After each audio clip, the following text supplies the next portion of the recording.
Já, Bergur Ebbi, hann kynnti titilinn að kynningunni og ég á ekkert í honum. Og hann kom frá landsáttakunum og þannig að ég fekk svolítið frjálsar hendur held ég. Já, ég allavega tók í þannig og þegar orðið málstafa notað en ekki ráðstefna að þá fer ég alla leið þar. Þetta bara event, þetta bara seminar, þannig að ég gerir nokkurn veginn það sem ég langar að gera. Og ég ætla að koma með fyrri part, þannig að ég tók í þannig að þessi spurning, leiðarljós eða villuljós fyrir hlutafélög, að það í samhengi við undirtitil málstofunar í samskiptum fjárfesta og stjórnarfélaga. Og fyrirparturinn minn, hann annars vegar stjórnarhætti og svo hins vegar leiðbeiningar. Þannig að ég ætla að reyna að tengja þetta saman og ég ætla að byrja á því að varpa fram niðurstöðum greinar sem var að koma úr ofnunum, 7. heit. Grein sem var birt núna í desember í þessu tímariti Corporate Governance and International Review. Þetta svona rollsinn, þetta stærsta tímaritið á sviði stjórnarhátta og þarna vilja allir birta sem að vinna með stjórnarhætti. Þessi grein tekur fyrir seinustu 40 ár og fyrir gegnum innihald efnis eða greina, ritindagreina sem hafa verið að skrifa stjórnarhætti með fókus á shareholder activism. Og akkur í 40 ár, já það bara 1992 sem að þetta tímariti stofnað og þetta fyrsta tímaritið á sviði stjórnarhátta fyrirtækja. Þannig að þetta fag nú ekki eldra en það. Tómas var 50 ár aftur í tíman og það bara nákvæmlega þessi tíma sem að liði hefur síðan að stjórnarhættir verða að fagi. En ég get nú farið miklu lengra aftur í tíman en 50 ár og skáka hann Tómasi við, það eru 2500 ár. Ég með fyrstu heimildu stjórnarhætti, það Cicero, annari öld fyrir Krist. Þá hann að kvarta undan lélögum stjórnarháttum. En þetta var auðvitað öðruvísi þá að því að löggjöfin var öðruvísi að bilið á milli eigenda og rekstara fyrirtækja og þeirra ákvarðana sem að teknar innan fyrirtækja var auðvitað ekki neitt. Eigendur stýrðu sínum fyrirtækjum. Umboðsvandinn verður, auðvitað var hann til þarna, en hann ekki nefndur. En það farið að nefna umboðsvandann miklu síðar. Það farið að nefna umboðsvandann kringum 1500. Shakespeare talar umboðsvandann, en nefnir hann ekki. Adam Smith hins vegar nefnir hann. Hann nefnir og talar umboðsvandann 1750. Ja, það ekki fyrir en að lögum hlutafélag vera til upp úr 1850 sem að umboðsvandinn virkilega kristallast þarna fyrir framan okkur. En það fyrst 1982 sem að verður að viðfangsefni, þar sem að bilið á milli eigenda og þeirra sem að taka ákvarðanir í fyrirtækjum, þessar stjórnendur, orðið að ákveðnu vandamáli og menn kölluðu það vandamáli umboðsvanda. Sjáið þið ekki örugglega? Þetta í raun og veru frábær mynd og við getum bara slúttað held ég allri glærusýningu með þessari mynd. Hún tekur fyrir þau þemu sem að hafa verið til umfjöllunar þegar kemur að stjórnarháttum á þessum tíma. Og Tómas nefndi sumt af því sem hérna og ég veit að það verður margt til umfjöllunar hér síðar í dag og ég var nú búinn að nótera nokkra hluti. Hluti sem menn hafa áhyggjur af þegar kemur að stjórnarháttum fyrirtækja, þegar kemur að samskiptum eigenda við þá sem að stýra fyrirtækjunum dagstaglega og áhyggjuefnin margvísleg.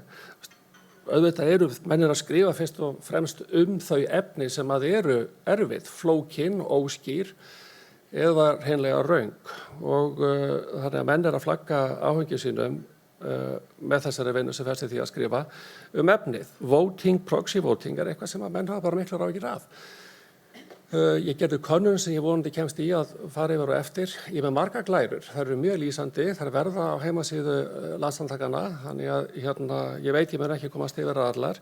En meðal þess sem að ég gerði var könnun meðal þeirra meðal ykkar sem að taka fjárfestingar ákvarðanir og var til að mynda að spyrja ykkur þennan þátt þegar kemur á kosningum hlutverk aðalfunda, hluthafafunda og kosninga. Og þetta ekki farið hátt á Íslandi en erlendis hafa menn áhyggjur af proxy voting og því fórumi sem að aðalfundur á að vera en en gengur ekki alveg upp í þessu fyrirkomulagi. Sko eignarhald, bara tegund eignarhalds líka annað áhyggjuefni, menn vita það í dag að það tegund eignarhaldsi sem að ræður ofboðslega miklu það hvaða stjórnarhættir eða hvers konar stjórnarhættir eru stundaðir. En það er svo margt innan stjórnarhátta sem að til umræðu. Eignarhaldið eitt, við höfum ekki mikið talað það. En Skandinavar hafa gert það og við höfum mikið verið að tala stjórnir, hlutverk stjórna og þeir auðvitað líka úti. En þegar kemur að því, sko, hvað innan hlutverk og starf stjórna til umræðu ólíkt á milli landa og það kristallast í leiðbeiningu góða stjórnarhætti. Ég mun eitthvað glærir þetta og eftir að ég gerir samanburð á leiðbeiningunum milli Norðurlandanna og það munur. Við erum að tala efnislega sömu hluti en það munur hversu djúpt við erum að fara í þá hluti. Nú sem dæmi, sko við vitum að hlutverk stjórna tvíþætt. Það annars eftirlitshlutverkið og svo hins vegar stefnumarkandi hlutverkið. En það nokkuð ljóst hvað það þýðir að sinna eftirlitshlutverkinu en hvað þýðir það að sinna stefnumarkandi hlutverki sem stjórn, sem stjórnarformaður, sem stjórnarmaður. Eiga eigendur, eiga fjárfestar að koma eitthvað að því, þá með hvaða hætti. Gerist það í gegnum tilnefndarnefndir, gerist það í gegnum það hverja þið kjósið á hluthafafundum til að setjast í stjórnir fyrirtækja. Það ekkert þetta í lögum, bara bókstaflega ekki neitt, það ein setning. Hún svo að stjórn skal samþykkja stefnu sem að forstjóri framkvæmdastjóri leggur fram, búið. En stjórnarhættir tala hins vegar heilmikið þetta. Nú, ok, höldum áfram. Það einhver með þannig að það næst ekki að klára, það næst ekki að botna hlutina til enda og ég nefni það bara sem dæmi og að þegar við erum að tala svo mikið fyrst mér hlutverk stjórna og þetta kristallast í vinnu tilnefningarnefnda, hvernig það eiga að vinna og ég fjalla aðeins þá hér á eftir. En hér verið að kvarta undan því að við höfum ákveðið markmið í huga þegar kemur að hlutverki stjórnarmanna og hvað þeir eiga að gera. Establish basic objectives, corporate strategies, board policies, asking discerning questions, selecting the president, forstjóran. Þetta skrifað verið 50 árum síðan og hér verið að kvarta undan því að þetta ekki gert og við erum ennþá að tala um þennan þátt. Nú, sko, leiðbeiningar, ég sagði ég ekki með fyrri part, sko, leiðbeiningar við erum með leiðbeiningunum að bregðast við fyrst og fremst umboðsvandanum. Hann er kjarninn á bakvið leiðbeiningar og góða stjórnarhætti. Nú, við erum með 6 útgáfur á Íslandi og þær klárlega tóna viðfangsefni eigenda. Auðvitað líka laga. En við vitum að þetta eru soft laws sem fara miklu lengra í lögin nokkur tíman. Við erum að fjalla sambærilega hætti og löndin í kringum okkur. Við gerum sumarhætti mjög vel. Við gáum út kálf tilnefndarnefndir 2021 þegar 7. útgáfa kom út. Ég hef ekki séð hinn Norðurlöndin verið að gera þetta með þessum hætti að fara virkilega dýptina það sem við sjáum tilefni til. Nú, það virkilega jákvætt. En svo áhugavert, við erum með Seðlabankann, fjármálaeftirlitið sem að pota, ekki endilega pota, bara koma með athugasemdir hvað hægt að gera betur og ég veit ekki út að sjá textan þarna. En þarna verið að tala einmitt þennan hlut sem að við ættum að horfa til þegar kemur að hlutverki og vinnu, bara með hvaða hætti tilnefndarnefndir starfa, að þið bankar, sparisjóðir, vátryggingafélög, lífeyrissjóðir og svo framvegis þurfa að sjá til þess að innfari stjórnarmenn sem hafi hæfni burði getu sem nauðsynleg en skýri líka starfsemi fyrirtækisins eða sjóðsins eða hvað það er. Og hér komið að þessum hlut sem ég minntist á áðan sem að eru við líka að ráða inn, eru við líka að velja fólk sem að þekkir og getur sett sig inn og tekur þátt í mótun stefnu viðkomandi félags. Við þekkjum það að ólíkt árferði hefur áhrif á prófíl þeirra sem að kosnir eru til stjórnarstarfa. Í kreppu. Þetta bara sína rannsóknir yfir áratugina. Þegar erfitt hjá okkur og það kemur að því í efnahagsumhverfinu, hverjir eru kosnir til þess að setjast í stjórnir? Og þegar það eru góðæri, það ríkir bara betra ástand í efnahagslífinu, hverjir eru kosnir til að setjast í stjórnir? Hverjir eru kosnir til að setjast í stjórnir hefur auðvitað áhrif á það með hvaða hætti starfað er. Og það er það sem það er ein bólan hérna einhvers staðar búið að mjög heitt úti.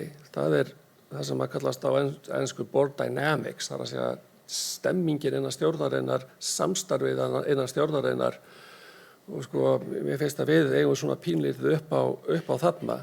Það er ekki nóg að velja að hæfa einstaklinga, þeir þurfa að geta fungera saman sem teymi. En þegar kemur að erfiðu árferði þá erum við að velja eftirlitsaðila prófílinn inn í stjórnir. Við erum að velja lögfræðingana, endurskoðendurna, fjármálafólkið, ekki endilega fólki sem ég er að vinna með stefnumörkun. En stefnumörkun er ekkert annað en áhættustýring. Stefnumörkun er bara risk management. Þegar við vinnum og setjast niður með fyrirtæki og erum að marka stefnu, það er ekkert annað en áhættustýring. Ákvörðun vonda stefnu er náttúrulega bara áhættufaktor. Vond innleiðing eða léleg innleiðing á stefnu er áhættufaktor. Þannig að það er algjörlega súrrealískt að horfa á þetta þannig að stjórn sé ekki þátttakandi í mótun og innleiðingu stefnu. Ég sagði, ég er að tala þetta, við erum með leiðbeiningar, svo bara flest lönd og þetta öll Norðurlöndin og það er hægt að skilja þróun stjórnunarhátta, það er hægt að skilja hver í gangi tel ég á hverjum stað í hverju landi með því að skoða innihald leiðbeiningana og hvernig innihald er að breytast eftir uppfærslu nýju leiðbeiningum. Bara með einfaldri efnisgreiningu. Þetta eru leiðbeiningarnar á Íslandi. Við erum með held ég 6 útgefnar og ég skrifaði grein með kollega fyrir einhverjum 2 árum þar sem við tókum bara Ísland fyrir og það er að fara í gegnum svona helstu þemu leiðbeiningarna og þær eru hérna á X-ás á Y-ásnum og svo X-ásin eru útgáfunar og bólurnar bláu bólurnar merkja þannig að nýtt að komin í leiðbeiningar og stækkandi bóla það verið að leggja meira upp úr hlutnum og sjáu þið bara það sem ég nefndi áðan seinasta útgáfan það er heilmikið undirnefnd stjórnar, það sé tilnefningarnefnd og svo upplýsingagjöf og þarna kemur sjálfbærni málaflokkurinn inn hjá okkur. Það er fyrst minnst á tilnefningarnefnd dyr á Íslandi í annarri útgáfu. Og þannig að með þessum hætti getum við skoðað hvað er að gerast í ólíkum löndum. Danirnir hafa 5 útgáfur og þeir hafa núna í seinustu 2 útgáfum þá hefur mjög mikið púður farið í sjálfbærni málaflokkinn og hjá öllum hinum Norðurlöndunum líka, miklu meira en hjá okkur. Ef það er einhver munur þá liggur hann þar. Og þannig að Danmörk er að tala mikið samfélagsábyrgðina og samsetningu stjórnar, dálítið þess að ég var að tala áðan. Finnar hafa farið langlengst þegar kemur að samsetningu stjórnar, vali og stjórnarmönnum hafa farið lengst í því að horfa til getu til að taka þátt í stefnumótun fyrirtækis. Danir er komið pælingar árangursmatsstjórnar, sjálfsmatsstjórnar í næstseinustu útgáfu. En allar þjóðirnar í gegnum, allar útgáfurnar eru mjög mikið að uppfæra okkar efni, það samskipti milli eigenda og stjórnenda og stjórna og Danir gera það raunveru allan tíman.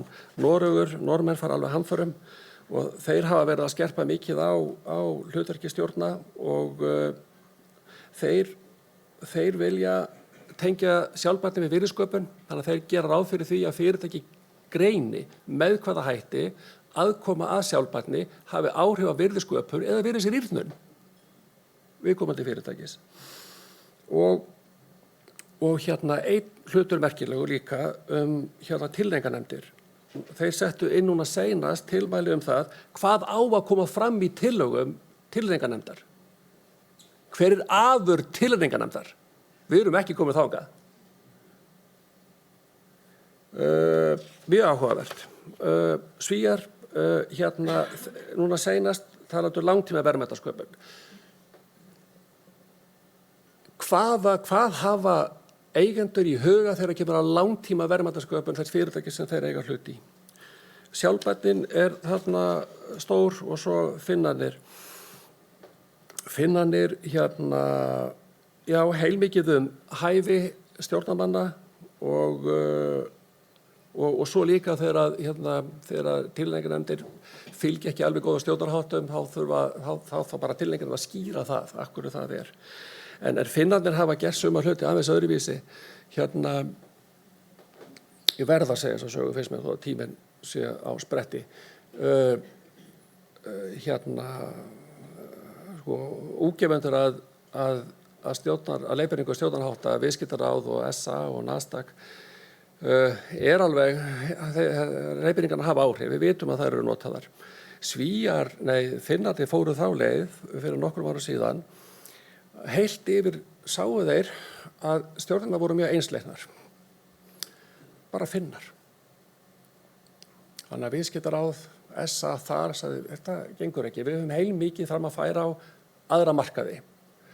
Þar samsetning stjórnar að breytast hort til annara markaða. Ef við ætlum að færa ykkur yfir á aðra markaði, þar samsetning stjórnar að breytast.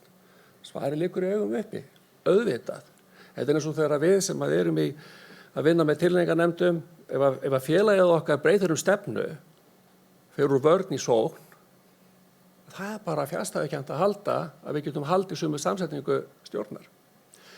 Og þeir áttuðu sig á þessu og það eru komin okkur á síðan og þeir bara fóru í það. Við ætlum að endurmanna finnska stjórnir með fólki með alþjóðlega reynslu. Og það þýddi þetta að fá bara útlendinga mikið inn í stjórninar. Hvað breyttist á? Hvað breyttist á stjórnarfundum? Það var skrifuð grein svarið og titillinn heitir The Silencing of the Board. Finnarnir hættu bara að tala. En það gekk nú, við vitum söguna, þetta gekk óskaplega vel upp. Heyriði, samskipti fjárfesta og eigenda. Þau fara ekkert fram í fjölmiðlum en fjölmiðlar auðvitað taka eftir því sem að verið að gera og þeim tilkynningu sem fara frá eigendum og þær tilkynningar að fara meðal annars til Nasdaq eða kaupallarinnar og þetta, við erum að tala þessa hluti hér á eftir, ég veit það, þetta það sem að fjárfestar sem þið eigendur hafið áhuga á og hafið skoðanir á, gagnvart þeir fyrirtæki segir eigið í, Gildi hefur langmesta skoðanir. Þetta það þarf að fara að vinna í að uppfæra þetta áratugurinn frá hruni og við sjáum hvað verið að tala eða horfa til eða gera tilkynningar og það fyrst og fremst starfsskjalamál og endurkaup hlutafjár og en þetta ennþá í gerjun, þið hafið skoðanir á hlutunum hvernig þeir eru gerðir og ég raun og veru var að tala þetta áðan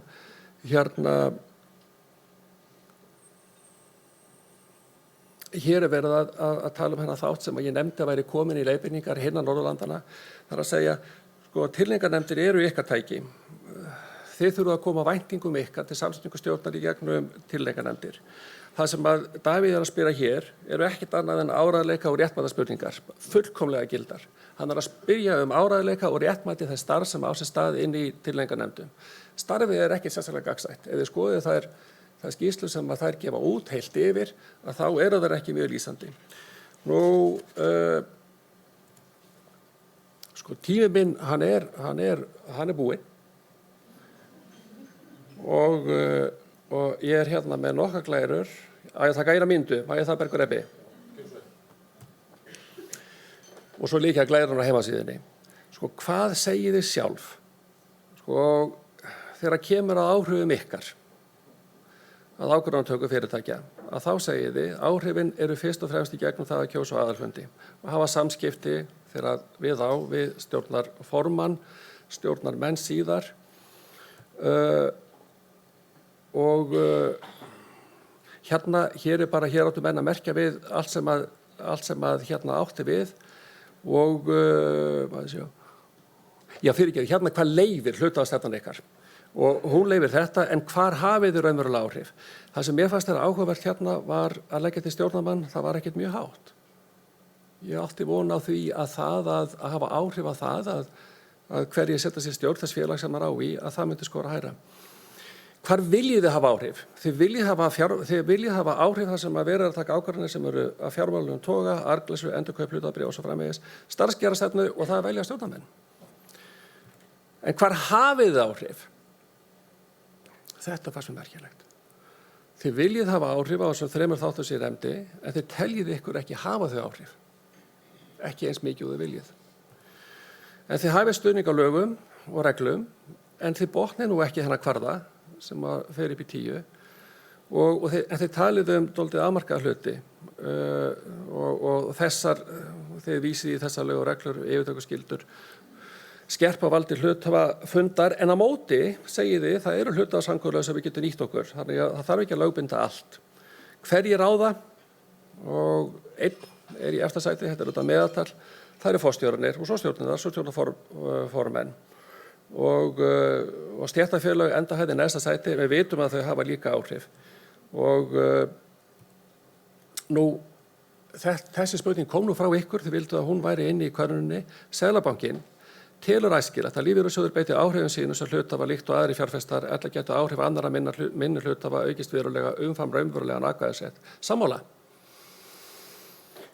Þið eru bara alls konar, þið eru svart og hvít, þið eru sammála og ekki sammála og allt finnst mér gild svör og fer auðvitað eftir aðstæðum eins og einn bendir hérna á. Nú, þetta held ég seinast að sérsta glæran. Þetta var rangt orðað hjá mér, að nota orðið eiga, það áengi stjórnarsæti, en þið teljið þetta mikilvægt, þið teljið mikilvægt að hafa áhrif á það hverju setjast í stjórnir, aðalfundir. Pínu merkilegt í rannsóknum kemur í ljós að fyrir COVID einhvern hlutverk aðalfunda var að minnka. Ég veit ekki Ísland en erlendis já. Svo kemur COVID og það breytist allt óskaplega mikið fyrir að kemur að framkvæmd funda almennt. En þið viljið aðalfundi, þið viljið samtalið, þá fer bara að hugsa proxy voting. Þessi mæta fyrir ykkar hönd og kjósa eru þeir einstaklingar í stakk búin til að taka samtalið. Ok, það þarf að gera ýmislegt meira. Takk.